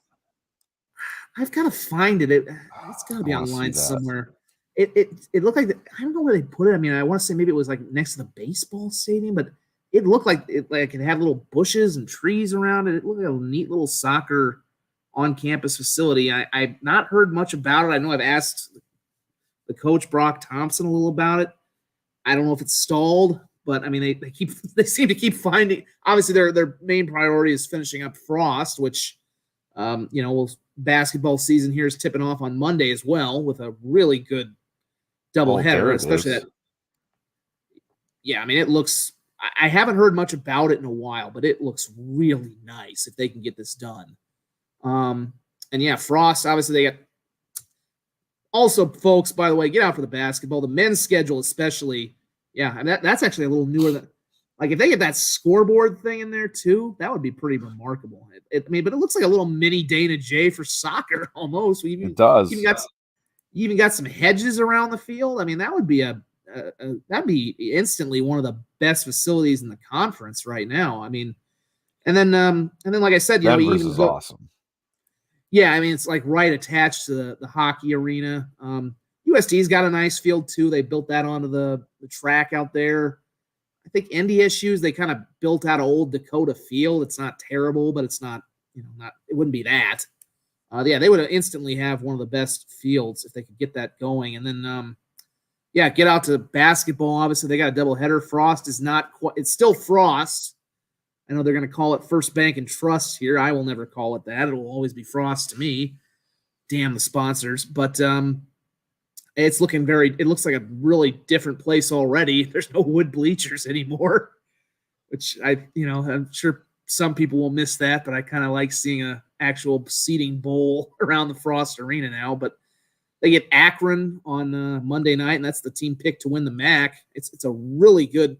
It's one of the better non-conference schedules I think I've seen for the men's team. But yeah, a lot of stuff going on with SDSU athletics right now. Obviously, football is kind of forefront, but some really good stuff for the other sports that's getting underway. And I think the next 2 weeks are going to be. It might be a little while before there's senior day will be fun in 2 weeks for SDSU, even though they'll still have more home games. But it's definitely going to be a little weird, I think, for everybody coming down from these last two rivalry games, as much build up and hype as there always was, and especially since there was even more so for that USD game than there normally was, since it was so much more nationally relevant than it ever had been. What's my pick for the score next week? I have no clue. A lot to a little SDSU. They're going to win they'll probably win by 14, 17 points. I mean, you never know. The Ice Castle's always kind of a weird. I don't know what kind of crowd they're going to have. I mean, this game scared me more than any of the last two on the schedule since this run started. You look 11 a.m. start after like you said, Mark even brought it up, the emotional toll of these last two games back to back. Man, that is concerning. With the longest road trip in the Valley, makes me nervous. But the fact that Mark is even recognizing it gives you a good sense of hopefully they're going to be guarded against it. And I mean, at this point, I was saying it in the first half, at the first quarter of this game, first drive, I had friends who were all wound up and, oh God, what are we this? I don't like this. I don't like this. Guys, this team's earned we should trust this team more. They have earned it.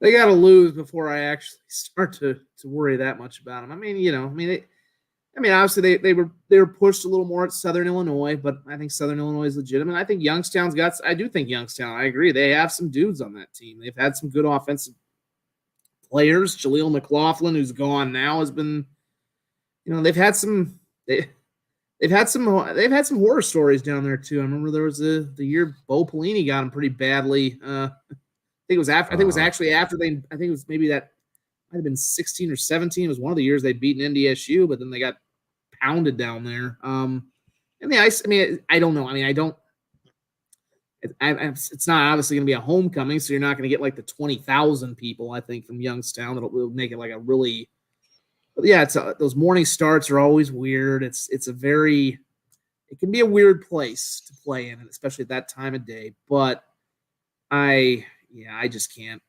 I can't imagine them losing. Not with that. And frankly, if they did lose, they're still probably at worst the 2 seed, and you're still getting home field throughout the playoffs. So you don't want them to lose, but yeah, I think they'll be fine. I think they'll get through it fine. If it's closer than whatever, fine. I mean, it's at this point you just got to get tuned up and then get ready for the playoffs and hope nobody gets hurt at this point. Right. Sorry, I saw the comment and I just started talking. Matthew says, is it a must win for Youngstown? Pretty close. It's pretty close to a must win for them. If they want to be for sure in, I'm pretty sure it's fairly close to a must win for them. I'll have to look it up again just to make sure I'm not talking out of my rear here. The one thing Dallas brought up that would be kind of funny is if we decided to go black lids, white top, black pants like a penguin when we go play there. That's a good point. Yeah, no, to the point of the must win, they'll definitely be bubble. I mean, if they don't win this game, their best win right now is Southern Illinois, and they pounded them good, 31-3.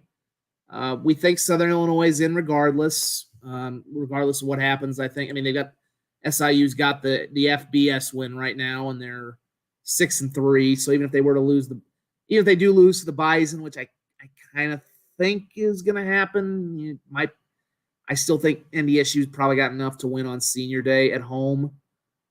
So and then if they lose to the Bison, they'll still beat Indiana State at home. If they don't, then somebody's head's going to roll. But so you'll get 7-4 SIU. I mean, if they're both 7-4, I don't see how you put SIU in over Youngstown when Youngstown killed SIU. This is why I said I think a lot of Valley teams are going to get in, and there's not a whole lot of depth in any other leagues unless there's a lot of politicking going on. But yeah, Youngstown, their non-conference was not strong. Now their FBS loss was to Ohio State, which nobody's going to knock them for. It was only 35-7, so it's not like they got murdered 90-7, but their non-conference wins were over Valparaiso and Robert Morris. So you didn't really. I mean, if people think USD's non-conference was weak, good God, that's pathetic with what Youngstown played. But they don't have any signature wins.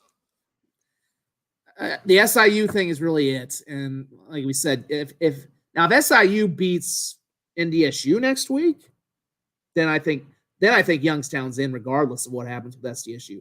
Now Youngstown, they wrap up with they're at Murray, so either way, I don't see any way that they're not at least 7-4. Assuming they lost to SDSU, they'll still beat Murray. But if for them, obviously, yeah, if they beat SDSU, they're going to go 8-3 and they're in the playoffs. If SIU beats NDSU, then I think Youngstown's in, and then they're probably taking the spot that maybe would have gone to NDSU, because at that point, if NDSU loses to UNI and loses their last two, they're out. But it's 7-4. How much does NDSU deserve to be in if they don't have any signature wins either? I mean, if there are 7 win teams, I think UND's out. But could you take UND out when they've beaten NDSU? I mean, it'll depend on what NDSU does, because that was kind of. I'm assuming they'd be one of the 7 win teams, though. Right, because this is like that stupid game. Sticky. This is like that stupid game we always play. Like, it's like the 6 Degrees of Kevin Bacon or whatever, where it's like if X team beats X team, then that means X team would be the national champion or whatever. Like, if you played that waterfall type game, but like we're actually trying to do this to figure out who should get playoff bids. And it's that crazy because none of these teams have really separated themselves. I mean, we'll see. I'll tell you this, as much as we're saying there could be all these 7 win teams, I wouldn't be shocked if somebody like loses a stunner to Murray State. Somebody's gonna lay an egg. As much as we're every year, somebody lays an egg when you don't expect it. So it's probably coming, and we won't get this level of craziness. Yeah, every year across the country for these for the FCS, it feels like at least every other year, if not most years, it's like, oh, there's going to be so many 7 win teams. You're going to have 8 wins to get in, yada, yada, yada. And that talk usually starts like last week, like it did. And then all these teams fall apart or lose a game they shouldn't, whatever. And all of a sudden at the last week, it feels like you're scraping to find them. And I just won't believe that there's that many 7 win teams until I see it at this point. And that's not like poo-pooing teams or not believing that other teams are good. It's just every year in SDSU's been that team in the past where it's like, how the hell do you lose at Western Illinois? Well, the backstory is they showed up right before the whistle kicked, and they wouldn't move the time back, and they're basically throwing their pads on and running on the field as the kickoff happened, and just weird stuff happens across the country, and all of a sudden you got a whole mess. And I do agree a little bit with Zach McKinnell, Mr. Blue Blood or Sports Illustrated. I don't know, should we call you Mr. Sports Illustrated now, bud? Congratulations. But he says it's fool's gold.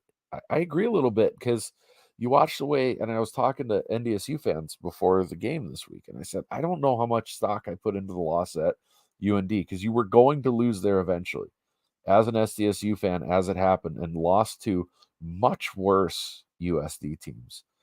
And in that dome, like in those rivalries, in those small domes, weird stuff happens. And if you start the game off in one of those domes with how much emotion they have behind it when they haven't beat you for 20 years, and they run a kickoff back from the jump, you're already behind the 8 ball.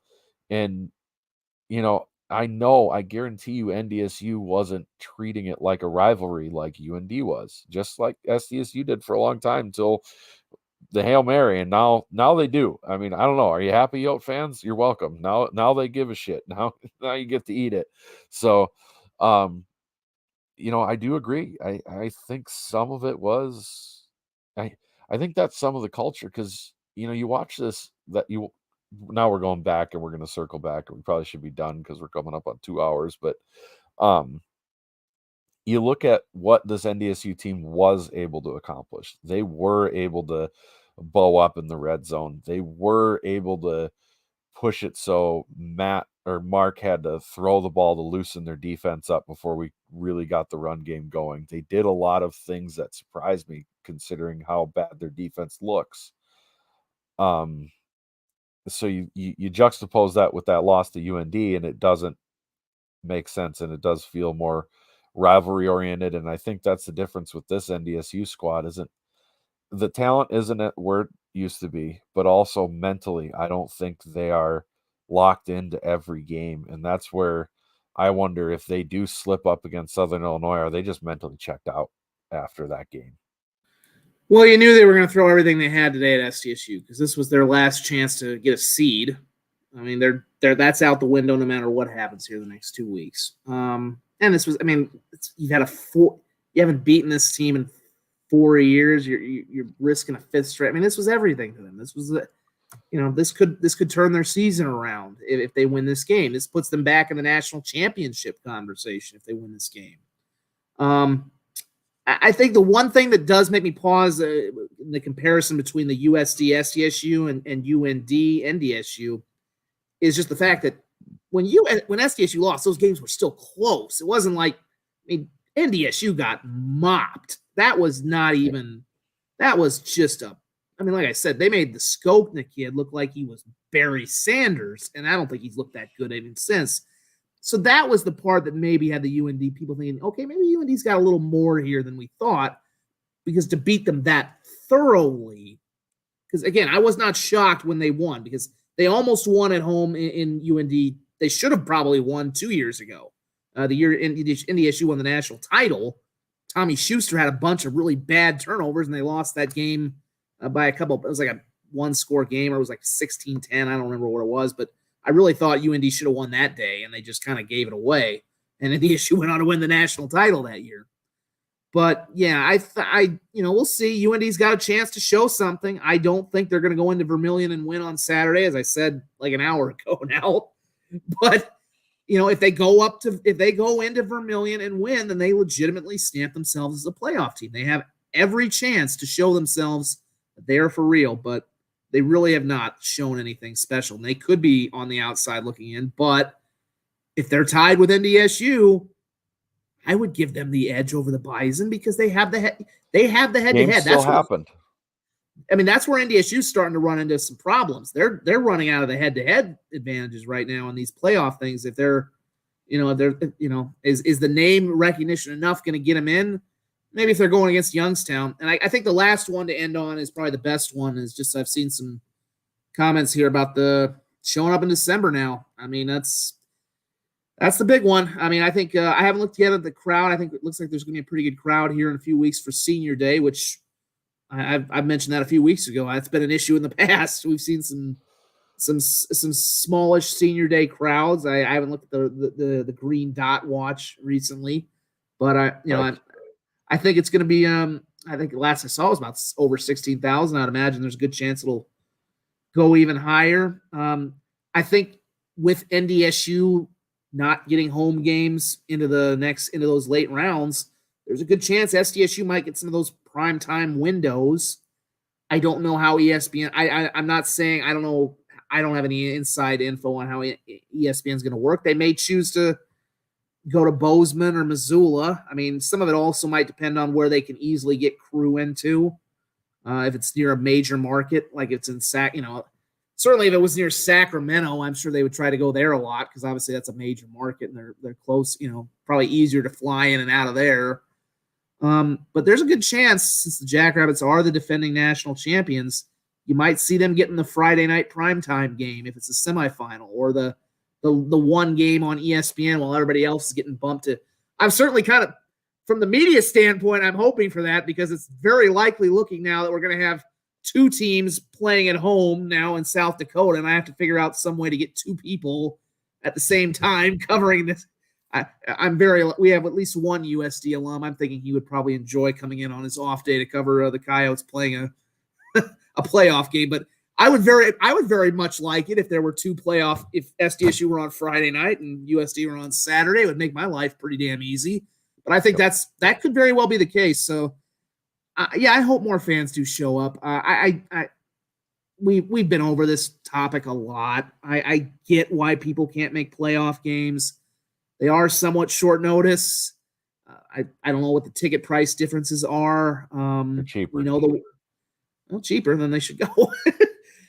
We know that the weather can get colder. There's just I know there's stuff. I know. Believe me, I know, folks. I would have problems affording some of this stuff too if I didn't get a press pass. But yeah, and let's also be honest. The first round or two might not be all that compelling. They're probably going to face. They might face some Southern SoCon team or somebody that they're going to kill by 40 points, and we know they're going to kill them by 40 points. So maybe, I can understand if 19,000 people don't want to show up to watch them win a game by 50 at halftime.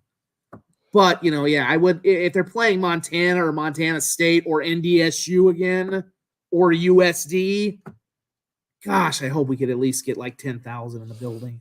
For me, it's a litmus test. The fan base has been making strides.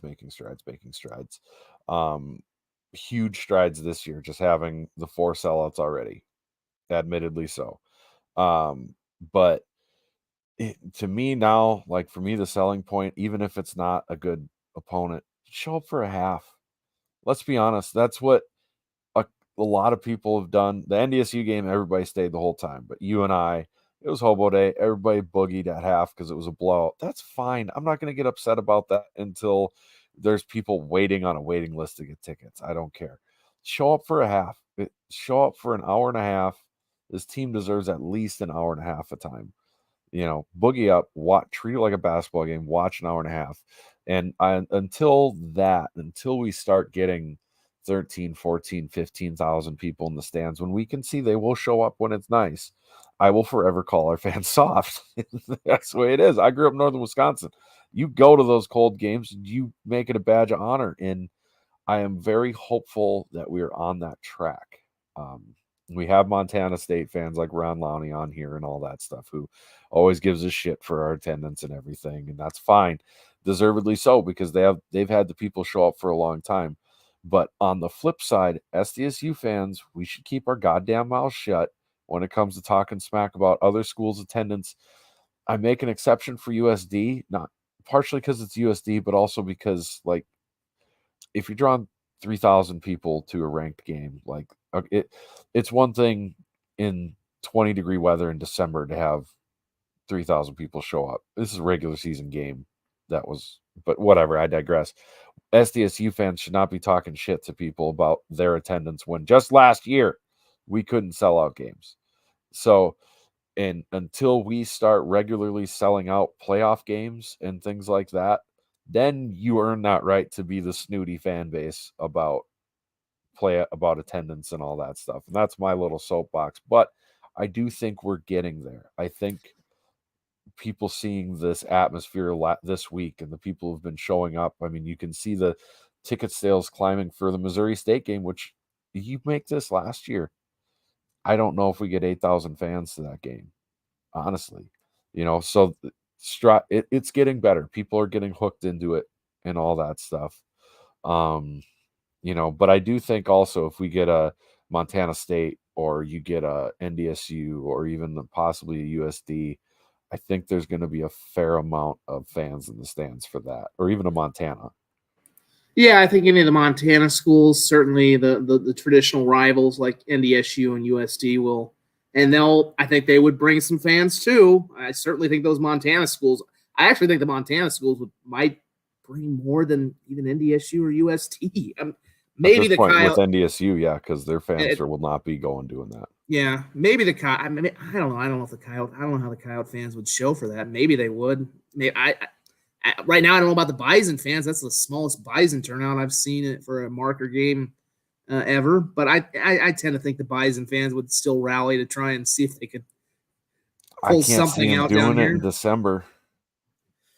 Well, that used to be their calling card back in the day when they played at Dakota Field. But yeah, I'm not even saying sell the thing out. Let's at least get over 10,000 for one game. Then take the baby steps and then elevate the thing up. I mean, I kind of put, like you said, with USD, obviously they've had their own issues with attendance, just filling up a place that's half as large as Dana, but they're both kind of in the same boat with the SDSU and USD in that they're not in the largest cities. They're in smaller communities. They're not in Sioux Falls. They're not in Fargo.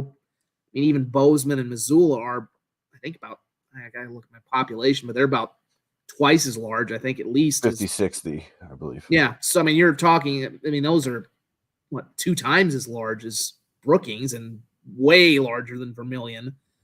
So, I mean, it's like if one of them were based in Sioux Falls, it's like when I say with the Bison thing, it's like, well, of course you guys are going to should have an easier time filling your damn dome when you're basically in Sioux Falls. You're in the biggest city in your state. It'd be like if you put NDSU in Jamestown, which for those who don't know, that'd be like if you put, that's about an hour. That'd be like in Mitchell from where Sioux Falls is. Yeah, imagine if you put them in freaking Mitchell, South Dakota, and everybody then had to go an hour and wherever. It's just so. Yeah, I mean, I think it doesn't shock me that you have the attendance issues in the playoffs or even period.